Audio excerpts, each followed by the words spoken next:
tambalang kumikinang. Nicole Ayala and Diego Bandido.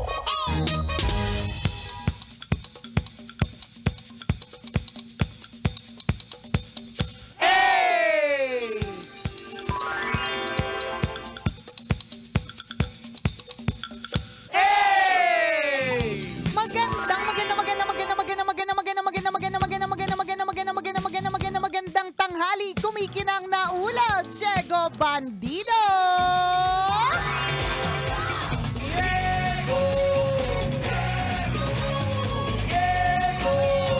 Go, Diego, go!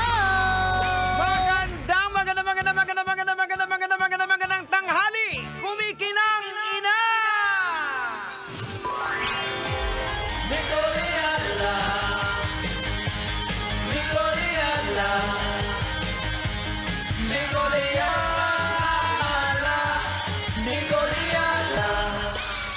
Dear Nicole and Diego! Nung napapanood ko yung mga videos ni Nicole Ayala tungkol sa kanyang thyroid cancer, napaisip tuloy ako, wag na lang talagang magpa-check up para hindi na lang talaga malaman. Pambihira naman, huwag ganon. Nakakaloka! Kasi kung hindi siya nagpa-check up, hindi niya sana malalaman. So ngayon, katwiran ko sa nanay ko, ayokong magpa-check up para hindi ko malaman. Ay, pambihira naman, oh. Eh di wow. Nakakaloka Huwag ganon. naman. Huwag ganon. Siyempre, mas mahalaga din naman po talaga na tayo po ay nagpapacheck up. 'Di ba? Mas maganda na po yung praning. Correct. Kesa tayo po ay magsisi sa huli. O, di ba sinasabi lagi ng mga doktor na prevention is better than Correct. cure? At sinasabi din ng mga matatanda, Oo. nasa huli lagi ang Pagsisisi. pagsisisi. Oh. So, wag kang pasaway dyan. Oo. Kasi madami pong pasaway na kaya po napaaga ang buhay ay dahil sapagkat because natatakot silang malaman ang katotohanan. Oo. Diba? Actually, sa kwento ni Nicole, very amazing na hindi naman talaga siya nagpa-check up. Para sa thyroid. Oo, nahagip lang. And it's a Nahagip. blessing in disguise. Correct. Ganoon. Oo. Totoo naman din talagang hindi ako Diba? nagpa-check up para doon. Nagpa-check up po talaga ako para sa utak. Kasi Oo. ramdam ko talaga Medyo kailangan maluwag na. Aling May tornilyo yung hihigpitan. may kailangang sikipan di ba? Kasi hindi niya na maintindihan yung sarili Totoo, niya. hindi ko na maintindihan yung sarili ko. Parang ang luwag-luwag ko na. Chares. Nahagip yung thyroid, di ba? Oo. At marami pong tayong naririnig na mga kwento na nagulat na lang po dahil stage 4, nagulat na lang po dahil malala na pala. Kasi madami pong iba't ibang uri ng sakit na tinatawag na silent killer. Actually, Diba? meron din akong kakilala eh. Talaga ba? Ang kakilala ni Diego Bandido! Oh, Eto. look mo na. Yung isa sa mga ka-churchmate namin, hindi niya rin din alam na may ganun siyang kalagayan.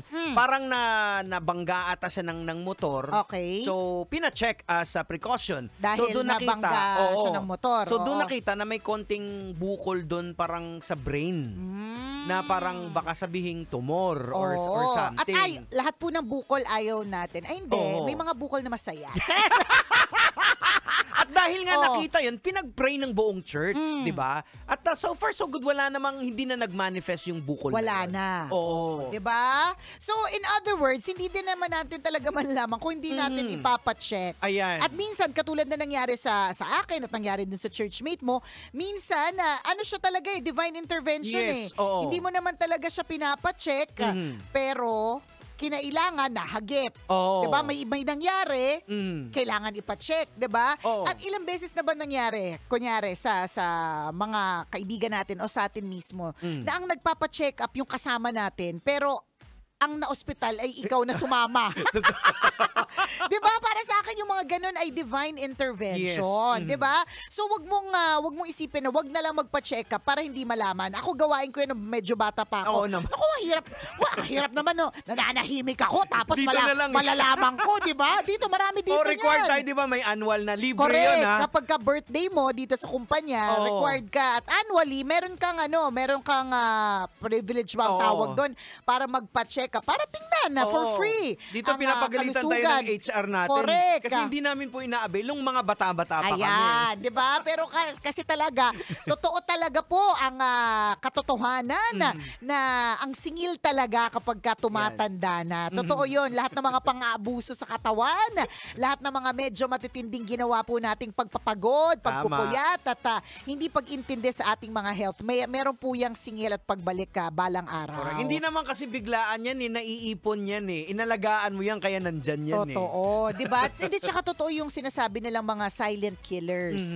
Totoo po talaga yan. And ulitin lang po natin the Google is not our doctor. Yan pa. Totoo! Hindi po natin doktor ang Google. Kasi ang Google po, ang dami na po niyang aabot na po sa kung saang sakit. Papunta na po sa pagbulok ang ang sasabihin ng Google. Tatakutin ka talaga niya ng bonggang-bongga. Tapos kapag pumunta ka naman sa doktor, kahit nakita mo naman dun sa mga result base sa Google or pagtingin mo na masyadong elevated, pagdating sa kanya, kalma lang. Wala kang, okay. Good. Wala Good kang pa. Actually, magugulat ka. Very good pa yung... Ayan. Totoo. Totoo yan. Ako recently, yan yung sinabi. Sabi niya, bad cholesterol mo? Ito yung ito yung levels. Good. Sabi sa utak-utak ko, ang dami kong samgyup na kinain. Buti na lang talaga, hindi ko tinira yung taba, di ba? Tapos sabi niya, your good cholesterol, blah, blah. Good, di ba? May ganyan Pero ikaw, bago ka nagpa-check up, syempre ni-research mo na. Pagtingin mong elevated o mataas, grabe kung saan na umabot yung research mo. Ayan. So, hindi po ganon. Oo, kasi ang may kasi yan, may certain gauge yan yung mga doktor. Ba? Edad mo, 40 ka na. So expected dapat yung mo, elevated na talaga siya. At saka siya. depende sa history ninyo, ng pamilya ninyo. Kung ang pamilya ninyo ay may history, mas malapit ka talaga dun sa mga ganong klase sakit. Kung wala kang history na ganon at mas bata ka pa, hindi din ganon ang eksena. So, importante pa rin magpa-check up. Gets ko yan. Gets namin yan ni Diego. Dumaan din po kami dyan, yung mga bata kami. Huwag na tayo magpa-check up. Hindi nga natin alam na may sakit tayo. Tapos pag nalaman natin may sakit tayo, mas lalo tayo magkakasakit. Totoo naman talaga. Ngayon, nagkakaedad na, pag may nararamdaman, pag may sinasabi yung kumpanya o may pa-libreng number 1 na po kami. Correct! Nagpapalista. Alam mo, Jeg, sa totoo, for the longest time in this company, hindi ako nagpapa-reimburse ng gamot. Kasi siguro, nung mga time na yun, wala rin naman akong gamot noon. Ngayon, sabi ko sa'yo, litong-lito na ako sa dami ng medical reimbursement ko. So, nararamdaman mo na yung ginagawa ko? Oo, nararamdaman ko na yung ginagawa ninyo lahat. Nakakaloka talaga. At kung meron talaga kayo, lalong-lalo na kapag libre ito na ibinibigay po sa inyo, wag nyo pong sadyain na wag gamitin. Kasi may ibang mga tao talaga na gustuhin man nilang magpa-check up. Yes. Wala po talaga silang pampacheck up. Totoo po talaga yun. So, ikaw na merong paraan, merong way, please, i-avail mo yan. Diba? Pero ito lang din ito yung nakakatawa yung usapan namin kahapon ng mga bata natin mga kasamahan dito, ganyan. Ewan ko, ba't napadpad kami sa ganyang klase yung usapan tungkol sa health and all, ganyan. Ang sabi ko talaga, basta sana, important issues na wag ako dumating dun sa point na yung alagain ako. Tapos sabi ko, hindi ko tumasabi sa asawa ko, pero sinabi sa ere. Ano ba talaga, Nicole? Sabi ko kahapon, kinikwento ko sa kanila. Sabi ko, hindi ko to sinasabi sa asawa ko kasi magpapanik siya. Pero sasabihin ko sa inyo. Hindi, sasabihin sa kanila, pero ikukwento sa ere. Hindi, parang, di ba, parang ito, kami magkakaibigan kapag ka nag-uusap kami about death. Alam mo, ayaw naman natin pag-usapan yung death sa totoo lang kasi gusto natin mabuhay hanggang gusto natin, di ba, ng mahabang panahon. Pero kapag ka yun ang usapan, lagi namin usapan, sana mamatay kami sa sarap o kaya at wag mamatay sa hirap. Yung mga tipong talagang, yung hinahirapan talaga. Yung dinadiaper ka na. Oo, correct. So sabi ko talaga, pagka yung nakikita nyo ng ganun ako, pakisabi sa asawa ko, ang bili ni Nicole, pag dinadiaper na siya, at ang bili ni Nicole, pag mukha na siyang parang hindi maganda, at mapanghin na siya, wag na daw po siyang buhayin. Hindi kasi totoo, alam mo, yun na, para lang ma-convince ka, kabisyo, na magpa-check up. Mabuti kasi kung iintindihin mo lang sarili mo . Ang mahirap yung mga taong mag-aalaga Yes, sa'yo oo. at yung gagastos para sa'yo. Correct. Yun yung sila din at hindi lang yung financial ha. Physically nakakapagod yan, Oo. emotionally na nakaka-drain, Yung- mentally nakaka-stress. Yung buhay nila hindi Hindi nila na mai-enjoy normal. kasi ako naranasan ko rin in a way yan sa father ko na syempre yung kapatid ko may mga anak din. Yan. Tapos ako ang layo ko pa nasa Iloilo ako that time na nagtrabaho tapos sa Rojas. Sobrang yung utak mo talaga wala ka sa wisyo. Nung may sakit yung Oo. tatay mo, 'di ba? Yung biglang marinig lang ay sinugod sa ospital, hindi mo diba? alam na Nakataranta siya eh. So, tatakbo ka na. hindi lang ikaw ang wag kang selfish, sa madaling Totoo. salita, 'di ba? Wag kang selfish na sarili mo lang ang iniisip mo. Kawawa naman yung mga mag-aalaga sa 'di ba? Mabuti kung nga ipinanganak kang hari o prinsipe o yayamanin Oo. na meron kang uutusan na magbabantay sa iyo. Yan. Sa tunay na buhay, wala tayong utusan na magbabantay sa atin, pamilya lang din natin. Tama. 'Di ba? Oo. So magpa-check up ka. Pinaghahandaan dapat yung retirement Oo. natin, yung old age, pinaghahandaan Correct. siya. Ganyan. Makinig ka sa mga PWD! Makinig ka dun sa mga pasaway din nagpapacheck up dati! Tandaan mo, magiging ambassador kami ng PWD! Correct! Tandaan mo! Paano ulit yung smile, Jegs, katabi ng PWD ID? 1, 2, 3. Oh, diba? Bagay! So DOH, baka naman. Baka naman. Kasi di ba po yung PWD card, gusto nyo na pong igawing universal o centralized yung itsura para hindi nagkakainggitan. Oo. Kasi nung pinost ko yung PWD ID ko, although Iba-iba. malayo naman siya, ang sabi sa akin, uy, bakit naman ang ganda ng card mo? Saan yan? Di ba?